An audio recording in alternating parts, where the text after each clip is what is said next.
ക്ഷേത്രത്തിന് സമീപമുള്ള പഴുക്കാമണ്ഡപം മാമാങ്കത്തിൻ്റെ സാക്ഷിയായി ഇന്നും ചരിത്രം പറയുന്ന മറ്റൊരു സ്മാരകമാണ്. ക്ഷേത്രവും ഭാരതപ്പുഴയും പഴുക്കാമണ്ഡപവും ചേർന്ന് തിരുനാവായയെ കേരളത്തിൻ്റെ അപൂർവമായ ചരിത്ര ആത്മീയ കേന്ദ്രമാക്കി മാറ്റുന്നു. കേരളത്തിലെ ഏറ്റവും വിശുദ്ധമായ പിതൃകർമ്മ കേന്ദ്രങ്ങളിലൊന്നാണ് തിരുനാവായയിലെ നവാമുകുന്ദ ക്ഷേത്രവും അതിനോട് ചേർന്നുള്ള ഭാരതപ്പുഴയുടെ തീരവും. ഇവിടെ നടത്തുന്ന ബലിതർപ്പണം, അതായത് പിതൃബലി, പൂർവികരോടുള്ള ആദരവും കടപ്പാടും പ്രകടിപ്പിക്കുന്ന ഒരു പ്രധാന ഹിന്ദു ആചാരമാണ്. വിശ്വാസപ്രകാരം ഭാരതപ്പുഴയുടെ തീരത്ത് നവാമുകുന്ദൻ്റെ സാന്നിധ്യത്തിൽ പൂർവികർക്കായി ബലിയർപ്പിക്കുന്നത് അവരുടെ ആത്മശാന്തിക്ക് കാരണമാകുമെന്നും കുടുംബത്തിന് അനുഗ്രഹം ലഭിക്കുമെന്നും കരുതപ്പെടുന്നു.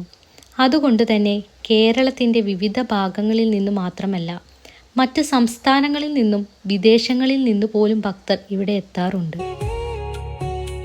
കർക്കടകവാവ് ദിനത്തിലാണ് ഏറ്റവും കൂടുതൽ ആളുകൾ ബലിതർപ്പണത്തിനായി എത്തുന്നത്.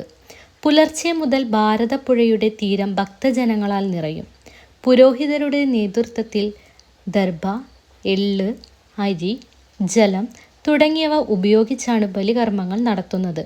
കൂടാതെ എല്ലാ അമാവാസി ദിവസങ്ങളിലും പലരും ഇവിടെ പിതൃതർപ്പണം നടത്താറുണ്ട്.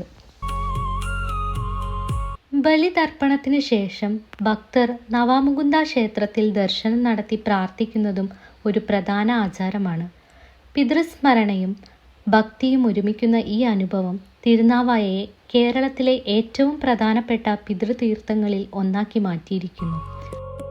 തിരുനാവായയിലെ ബലിതർപ്പണം ഒരു ആചാരം മാത്രമല്ല, തലമുറകളെ ബന്ധിപ്പിക്കുന്ന വിശ്വാസത്തിൻ്റെ ഒരു പാലമാണ്.